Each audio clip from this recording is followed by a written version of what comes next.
Olá pessoal, tudo bem com vocês? Eu me chamo Vitor Fernandes, eu sou professor de Física e eu trabalho ministrando aulas particulares aí para disciplinas das áreas exatas e também de cursos de engenharia, de todas as áreas, tá? Eu estou postando esse vídeo aqui para divulgar um pouquinho para vocês sobre como que funciona o meu trabalho e basicamente o meu trabalho ele funciona como se fosse uma assessoria acadêmica, tá? Eu trabalho dando essas aulas particulares e dou apoio para vocês a resolverem exercícios aí das disciplinas que vocês precisam resolver. Tá? Normalmente eu trabalho dando aulas particulares, essas aulas elas podem ser por videoconferência ou elas podem ser aulas gravadas e elas também podem ser direcionadas aí para atividades específicas, como é o caso dessa daqui, ou ela também pode ser para matéria aí de forma geral, tá certo? Então se vocês gostarem aí desse vídeo e quiserem fazer contato comigo, tá certo? Eu fico à disposição ali para atendê-los para o que precisarem, tá? Pessoal, uma coisa muito importante que eu tenho que deixar aqui, eu falo isso em todos os meus vídeos, tá? É que eu não mando trabalhos prontos para alunos, tá? Então eu não vou mandar para vocês arquivos do Word, eu não vou mandar fotos do celular, nem fotos do caderno, tá? O meu trabalho, basicamente, ele é baseado em videoaulas, tá certo? E essas videoaulas, elas são semelhantes a essa que vocês vão ver aqui, tá bom? Então, qualquer coisa, se vocês tiverem interesse, é só fazer contato comigo. Os meus contatos estão aqui no descritivo do vídeo. Pessoal, aqui na questão número 5, tá certo? Nós temos aqui um circuito que ele é chamado de conversor CC elevador e carinhosamente aí a gente chama ele de conversor boost, tá? E esse circuito aqui ele é um dos circuitos chaves aí do princípio de funcionamento de fontes chaveadas, beleza? Então é um circuito bastante importante para eletrônica de potência, tá? Então vocês conseguem encontrar informações sobre ele também como conversor boost, tá? E aí nós temos algumas situações aqui que nós precisamos calcular sobre esse cara, certo? Eu vou colocar aqui então essas informações para vocês, então vamos lá. Gente, ó, nós temos aqui então que ele é utilizado para controlar um fluxo de potência de uma tensão CC, tá certo? VS igual a 110 volts. Pessoal, então o VS seria a tensão da nossa fonte aqui, ó, 110 volts, beleza? Para um banco de baterias cujo barramento ele é 220 volts. Pessoal, esse banco de baterias ele está sendo representado por essa carga que está aqui, ó, esse resistor, que é o nosso resistor R1, tá? Então, basicamente, a tensão que nós temos em cima dele aqui, ó, V1, certo? É igual a 220 volts aqui, ó, beleza? Então, vocês já começam a perceber que a função básica desse circuito aqui seria pegar uma tensão da fonte e elevar ela aqui na saída, né?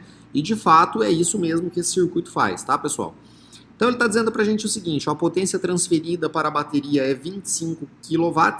Então, eu vou chamar essa potência de P1 aqui, ó, tá bom? Seria a potência da carga, ela vale 25 kW, beleza?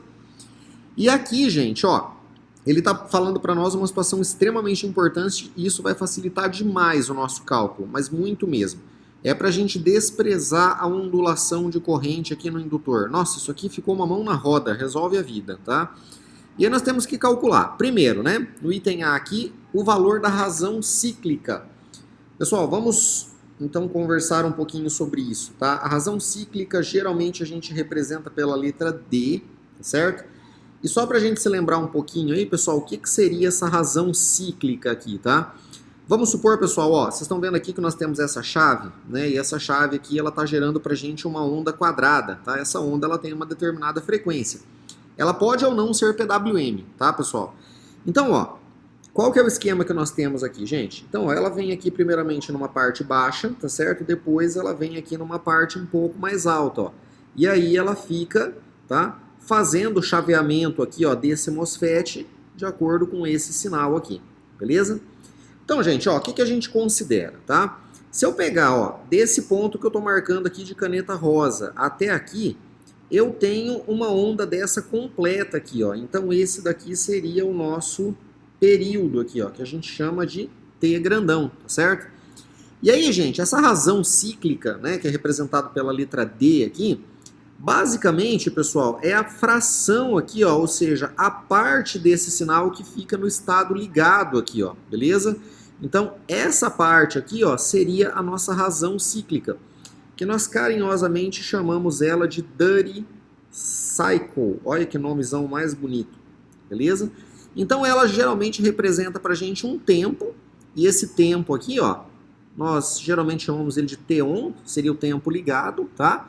E ele basicamente representa para a gente a parcela aqui desse sinal que deixa ele, tá, ligado. Ó. Então isso aqui é o que é a nossa razão cíclica, beleza? Geralmente, pessoal, ela é um percentual, tá? Então, ó, se eu considerar aqui um tempo igualzinho, beleza? Por exemplo, o tempo desligado e o tempo ligado igual, eu posso dizer que a razão cíclica desse cara aqui ela é igual a 0,5, ó. Isso representa pra gente que 50% do tempo ele fica on, tá? E 50% do tempo ele fica off, beleza? Então, basicamente, nós precisamos calcular essa razão cíclica aqui, ó, tá? Nesse item A. Gente, antes de mais nada, eu vou explicar para vocês rapidamente como é que esse conversor funciona, beleza? Porque nós precisamos de algumas teorias dele aqui para poder resolver esse problema, ó. Então eu quero que vocês enxerguem esse MOSFET aqui como sendo uma chave, tá? E essa chave ela pode abrir ou fechar o contato dela de acordo com esse sinal que nós temos aqui, ó, beleza? Que pode ou não ser PWM, tá? Então quando ele está no nível alto aqui, ó, por exemplo, no nível ON, beleza? Essa chave aqui, tá? Ela faz com que esse MOSFET ele entre em condução. E aí eu quero que vocês entendam que entrando em condução ele fecha um curto-circuito aqui, ó, beleza? Então o que vai acontecer nesse momento? Pessoal, quando ele fecha um curto-circuito, eu quero que vocês observem que aqui, ó, nessa primeira etapa aqui, nós temos uma malha fechada, tá?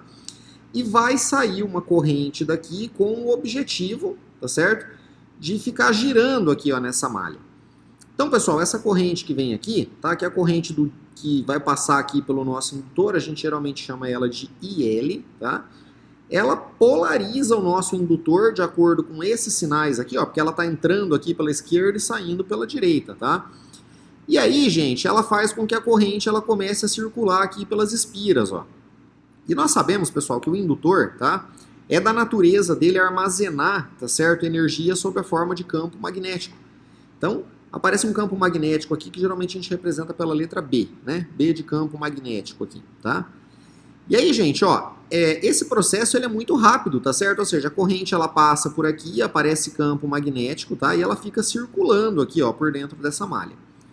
Mas o que eu quero que vocês entendam, ó? Esse sinal de menos aqui, pessoal, tá? O que ele faz? Ó, ele vai ficar conectado diretamente aqui nesse diodo, ó. Vocês estão vendo? E aí, pessoal, como esse diodo ele vai receber um sinal de menos no terminal positivo dele aqui, ó, que seria o nosso anodo, esse diodo ele fica em bloqueio, tá? Ou seja, é como se essa parte aqui do circuito, ó, daqui para cá, ela simplesmente não existisse, tá certo? Isso enquanto o meu ciclo estiver na parte ON dele aqui, tá? Aí, pessoal, ó, o que vai acontecer aqui? Ele vai chegar, o meu ciclo, ele vai chegar aqui na parte off. Quando ele chegar na parte off, pessoal, o que acontece aqui é que ele bloqueia a condução da chave. Então aqui, ó, vira um circuito aberto, tá certo? A chave não permite mais a passagem de corrente. Então essa corrente que tinha girando aqui na malha, pessoal, ela é cessada. Mas aí o indutor, ele entra no meio da parada. O que o indutor vai tentar fazer, pessoal? É uma característica do indutor tentar se opor a variação desse campo magnético. Então, o que ele vai tentar fazer aqui? Vai ser tentar ajudar a fonte a manter essa corrente que estava passando por ele. Ou seja, ele vai tentar se opor à redução da corrente que vai acontecer aqui nele. Ó. Então, a estratégia dele aqui, pessoal, é que para que isso aconteça, ele mude a polaridade. Então, ó, aqui onde era mais e aqui onde era menos, ele vai tentar ajudar a fonte agora, beleza? E agora a gente fica com o sinal de mais desse lado e o sinal de menos desse lado aqui, ó. Tá bom? Então, gente, ó, qual que é o cenário que vai acontecer aqui? Esse circuito agora, ó, tá? Ele faz parte aqui da nossa parada, porque, ó, esse mais aqui, ele foi pro anodo aqui do diodo. Então, o diodo ele fica com uma polaridade aqui, pessoal, ó, tá? Direta. Então, o diodo ele entra em condução, tá certo? E o que vai acontecer aqui na nossa carga, pessoal? O que vai acontecer aqui é o seguinte, ó, o diodo permite a passagem de corrente e o que vai chegar aqui na nossa carga vai ser a tensão da fonte junto com a tensão que está armazenada aqui no nosso indutor. Só que aí, gente, uma coisa interessante que acontece com o indutor é o seguinte, tá?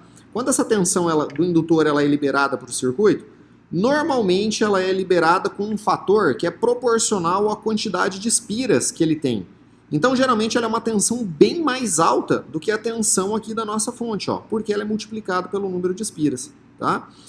e pela indutância dele, né, na verdade. Então aqui o efeito que a gente tem seria a tensão da fonte, que seria o 110, mais a parte que é armazenada aqui no nosso indutor, ó, tá? Então beleza, então é tudo liberado para cá, chegou uma tensão aqui na carga que é maior do que a da fonte, tá? E aí vem a nova parte aqui do ciclo, ó, ou seja, a parte on dele. Então o que acontece? Essa chave aqui volta a fechar um circuito, um curto-circuito aqui. E aí eu quero que vocês percebam, embora eu não tenha falado ainda, que quando essa corrente ela estava vindo para cá antes, ela veio e carregou o capacitor, ó, tá? O capacitor ele fica carregado. Aí, gente, ó, qual que é o cenário aqui? Se essa chave voltou a ser bloqueada, tá? Essa corrente ela fica girando aqui, ó, beleza? Nessa malha. Não vai ter mais, né, circulação de corrente aqui, ó, do lado esquerdo do circuito. Mas o capacitor, pessoal, ele tinha uma carga armazenada aqui. Então o capacitor ele vai assumir toda a nossa parada aqui e ele vai tentar manter, tá certo? A tensão constante aqui em cima dessa resistência, ó. Se por acaso esse capacitor ele for grande o suficiente, tá? A gente não vai ter nenhuma variação, né, aqui em cima dessa carga, porque logo esse cara aqui, ó, vai fazer a nossa chave abrir e o ciclo ele se repete novamente, tá? Então a ideia é essa, pessoal. Fechou a chave, o indutor carrega, abriu a chave, ele descarrega em cima da carga e aproveita e carrega o capacitor também. Quando a chave abre, tá certo? Aqui, o capacitor mantém a tensão aqui na nossa carga, tá? Quando ela fecha, beleza? Quem mantém a tensão na nossa carga é o nosso amigo indutor. Esse é o princípio de funcionamento dele aqui, tá, pessoal? E aí, só que assim, gente, essa corrente, esse campo magnético aqui nesse indutor, ele gera pra gente algumas equações matemáticas, tá? E essas equações, elas não são, assim, tão triviais, elas são um pouquinho complexas. Por isso que essa informação aqui pra gente, ó, desprezar a ondulação de corrente no indutor, ela foi muito importante, porque isso deixa os cálculos mais fáceis aqui pra gente, tá certo? Então vamos começar a fazer esses cálculos aqui, ó, sem churumelas, tá? Pessoal, nós temos aqui todos os dados da questão, tá? E vocês devem ter estudado aí durante as aulas de eletrônica de potência que nós temos uma relação matemática aqui, que relaciona a tensão Vs aqui, ó, com essa tensão aqui, ó, V1, que é a tensão de saída aqui do nosso conversor. Como que é essa equação, pessoal? Bom, ela pode ser escrita de algumas maneiras diferentes, mas em suma ela é desse jeito aqui, ó. V1 sobre Vs, tá certo? É igual a 1 sobre 1 menos o valor de D. Esse D aqui seria a razão cíclica que a gente quer. Então é bem fácil de calcular. Isso só foi possível porque ele pediu para a gente desprezar aí os efeitos do indutor, tá, pessoal? Então, tem algumas outras maneiras de representar essa equação, que é a mesma coisa, tá? Eu não sei se vocês viram ela desse jeito aqui. Uma outra maneira de representar ela também é assim, ó, tá? A gente pode colocar Vs sobre o valor de V1, tá? Isso aqui é igual a 1 menos D. É a mesma equação, tá certo? Eu já vi ela multiplicando cruzada assim também, e enfim, tá? Vocês podem usar qualquer uma delas, até para diferenciar o trabalho. Eu vou usar essa primeira aqui, ó. Certo? Mas fica a gosto de vocês aí. Só substituir os valores, pessoal. O valor do nosso V1 é a tensão no banco de baterias, que é 220, tá? O valor de Vs é 110, beleza? Isso aqui vai ser igual a 1 sobre 1 menos o valor de D, que é quem eu quero encontrar. Tudo bem? Então vamos lá, pessoal. Eu vou fazer uma multiplicação cruzada aqui, ó, tá certo? Pra gente poder resolver. Vai ficar aqui, ó, 220, né, que multiplica 1 menos D, tá? Isso aqui vai ser igual 1 vezes 110, que é o próprio 110, tá bom? Bom, distribuindo esse 220 aqui, ó, nós vamos ficar da seguinte maneira, né, ó, 220, né, vezes 1, menos 220 vezes o valor de D. Isso aqui é igual a 110, tá? Para isolar o D, pessoal, eu vou pegar esse 220 e vou jogar para lá do igual. Nós vamos ficar assim, ó, menos 220, tá certo? É igual a 110 menos... Opa, 220D aqui, tá? É igual a 110 menos 220 que eu trouxe para cá, ó, tá bom? Vamos fazer aqui desse lado para não ocupar muito espaço, tá? Então, o que vai ficar aqui, pessoal? O nosso D, tá? Eu quero que vocês percebam que vai ser, ó, nós temos menos 110 aqui, né? Então, ó, menos 110... dividido por esse 220 que estava aqui, ó, só passamos dividindo, né? Só que ele vai negativo também, tá, pessoal? Então, ó, menos 220, tá? Se vocês executarem esses cálculos, aí vocês vão ver facilmente que o dele deu 0,5 aqui, ó, tá? Então, esse daqui é o valor da nossa razão cíclica, aqui, ó, beleza? Que por coincidência tinha dado o mesmo 0,5 que eu falei aqui, né? Na verdade não foi coincidência não, porque eu já sabia, tá, pessoal? Mas beleza, vamos lá. No item B,